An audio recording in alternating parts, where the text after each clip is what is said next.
This is Apropos. It is the first such institution to push back against the Trump administration's crackdown on education. Harvard is again coming under fire from Donald Trump. The US president saying this Wednesday that it should lose its government research contracts after the Ivy League school refused to accept demands to come under outside political supervision, putting $2.2 billion in federal grants at risk.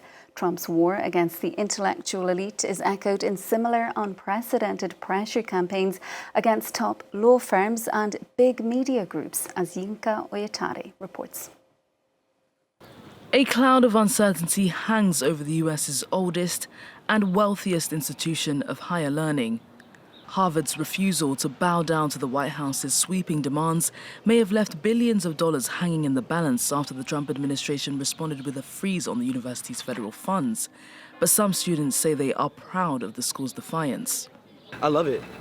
I think it's amazing. I think more schools across the country need to. I mean, it shows that you're not going to bow down. You're not going to let free speech be taken, not from the campus, not from the students, not from anyone.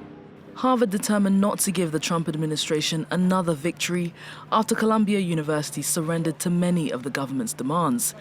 Some professors wish Columbia would follow in Harvard's footsteps. Now we have seen the leadership at Harvard and Princeton say that they will stand up to the Trump administration's unlawful and anti-democratic attacks. So now we need to ask our leadership, why can't you show the same kind of backbone and principles as the leadership at Harvard and Princeton? 7 universities in total are at risk of losing funding in the government's crackdown. Dozens more are up for review by the administration's anti-Semitism task force, born in the wake of the protest movement against Israel's war in Gaza that swept through college campuses in 2024. Critics, though, say the task force is a front for Trump's wider campaign to shift ideology in universities. The president has long seen higher education institutions as hostile to conservatives, accusing liberals of imposing a so-called radical woke agenda. DEI initiatives, critical race theory, or what Trump supporters call radical gender ideology, are a particular focus of the administration's ire. Some analysts say that the Education Department's indirect support of such policies is what pushed the president to sign an executive order gutting it in March. To discuss, we're joined now by Alice Jardine, a research professor specialising in studies of women, gender and sexuality at Harvard University. She's also the director of the Harvard Summer Study Abroad programme in Paris. Great to have you with us on the programme this evening. Thanks for joining us. You yourself, Alice, you've been a faculty member at Harvard for over 40 years now, and you say the university is standing up to tyranny. How do you and your colleagues feel about what is happening there right now?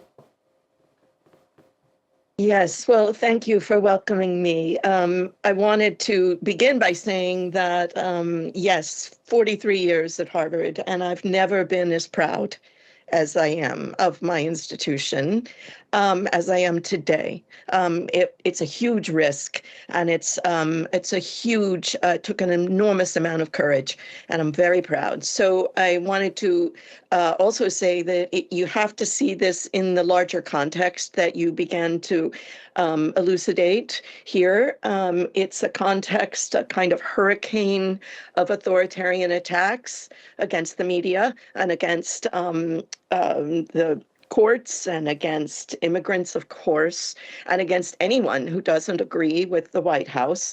It's really just a hurricane of attacks in the sort of agenda of a Viktor Orban. It's very authoritarian. So in that context, and in the context of Project 2025, which I encourage all of your viewers to look at, the main thing, one of the very first priorities, is to just obliterate education, which they've begun to do K through 12, and they're now attacking universities. Poor Columbia, where I received my PhD, was first on the list, and they've had a very hard time. But Harvard's not alone. There's Princeton and Wesleyan and Cornell and Brown and Northwestern and the University of Pennsylvania. It's really quite a thing. Harvard received a letter the other night, Friday night, with a list of demands that was positively Orwellian. It was, form a committee to investigate what your professors, what your students are studying, to look at all the courses and approve the courses and send us the White House reports on what's happening.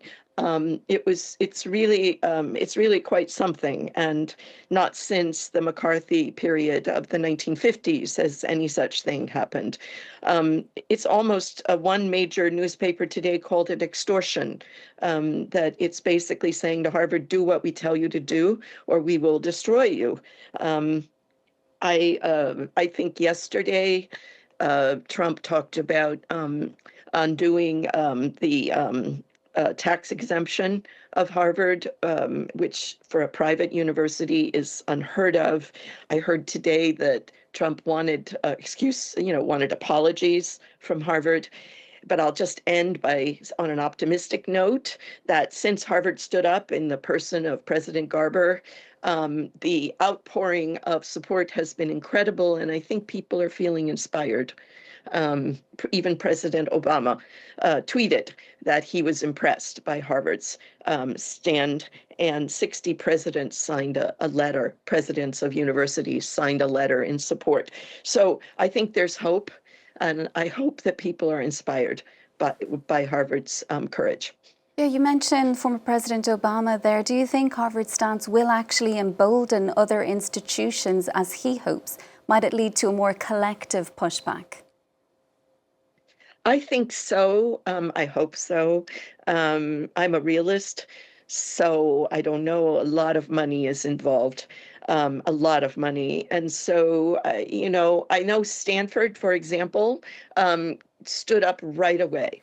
And said, we support Harvard and we will not succumb to this kind of blackmail. And so, yes, I really, really hope that the freedom of thought and the freedom of speech and the freedom for all of these students to pursue their dreams will continue and grow. And I'm very proud of Harvard for standing up. We weren't sure that Harvard would be able to, but they have. And how much of a threat really is all of this posing to the independence of universities such as Harvard? What kind of impact might it all have a little further down the line if this row continues on things like scientific and medical research? Yes, one of the most shocking things in the Project 2025 and in the general, what I'm calling the hurricane of authoritarian attacks, has been the attacks on science and medicine. It's really quite, I don't understand it. But in any case, for Harvard, one of the very big results of this $2.2 billion freeze is an immediate impact on all of our hospitals. We have 11 hospitals affiliated with Harvard all around Boston, and they do absolutely fundamental research on every disease you can think of, from cancer to tuberculosis to Alzheimer's, et cetera. So what I'm most worried about, even though I'm in the humanities, I study literature, French literature in particular, but what I'm most worried about is the scientific and medical research at Harvard and other institutions. Some folks, online are saying, well, Harvard's rich. Harvard can pull from its endowment. But it doesn't work like that. The endowment is made up of funds that are spoken for. But Harvard was planning ahead. They've reached out. They've reached out to Wall Street. They're taking out loans. There's been some impact on campus where they've frozen hiring. The graduate students are very nervous. And of course, all of our international students are very, very anguished about what's happening. So I worry about this continuing. I'm sorry, go ahead. Yeah, sorry for cutting across you there, Alice. You mentioned earlier that this is coming in the context of Trump's wider moves to eradicate policies across the board that support diversity, equity, inclusion. What kind of impact is all of this having on women, on minorities, on people with disabilities? Well, I would say that, first of all, its impact is one of creating enormous anguish, anxiety, fear, Lots of folks are trying to figure out their own personal way of responding, because partly you want to hide, you just want to hide and not become a target. But also people are feeling angry and hurt and disappointed and scared, and they want to stand up and fight back. And so people are sort of, at the moment at least, sort of frozen, trying to figure out how to proceed. I know that the little Women, Gender, and Sexuality program at Harvard is peopled by very, very courageous, mostly young people, and its faculty is very brave. So I'm not too worried about the program. I think it will continue, but I know that students and faculty are very upset and nervous. And Alice, are you yourself concerned about speaking out about what's happening at the university?